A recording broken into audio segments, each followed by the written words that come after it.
On a tous besoin de construire quelque chose, de créer. Pour soi ou pour les autres.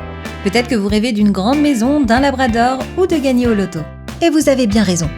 Pour ma part, je rêve juste de faire ce que j'aime le plus. Raconter des histoires. Et toute belle histoire demande de l'inspiration. Et l'inspiration peut être partout, il suffit juste de bien savoir la chercher. Et croyez bien que si l'inspiration est quelque part, je la trouverai. Les premiers indices sont confus. Des notes éparpillées, des dessins, des idées à moitié effacées. Chaque ligne semble mener à une impasse. Bienvenue dans mon cerveau. C'est le bordel. Alors je cherche. D'anciens scripts, des brouillons, des idées, des mots, des bouts de phrases. Et si c'était elle, la bonne idée? Ou peut-être elle. Ou elle. Sauf que c'est là qu'il faut avoir du self-control, ok? On ne change pas d'idée comme on change de slip, note à moi-même. Parce que même parfois, en plein montage, je me dis, tiens, est-ce que je ne ferais pas plutôt ça comme ça? Alors que j'ai pas du tout le temps de le faire. Et c'est ça le secret. Se fixer une deadline. Travailler dans l'urgence. Bien, maintenant qu'on a bien cherché et qu'on a trouvé un semblant d'inspiration, il est temps de se mettre à table pour développer son idée. Voyons voir. C'est l'histoire d'une fille en été dans un magasin de fleurs. Ah, non, c'est nul. Bon.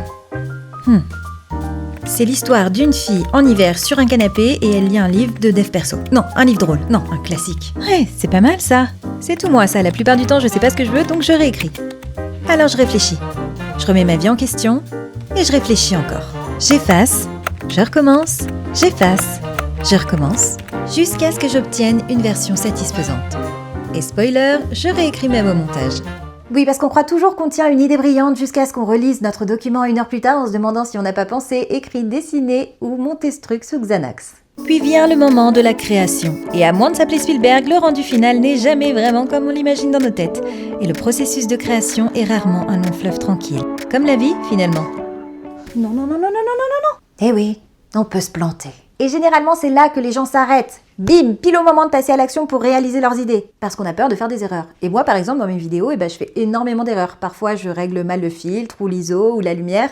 Mais ça m'empêche pas de les sortir quand même. Parce que c'est en forgeant qu'on devient forgeron. Le plus important, c'est de s'y mettre. Et si on rate, on recommence. On trouvera toujours de nouvelles idées, de nouveaux projets. Et peut-être même qu'ils seront meilleurs que ceux d'avant. Parce que le plus important, c'est de faire ce qu'on a envie. Même si on n'est pas professionnel, même si on ne sait pas où on va ou comment faire, plutôt que d'attendre et de ne rien faire.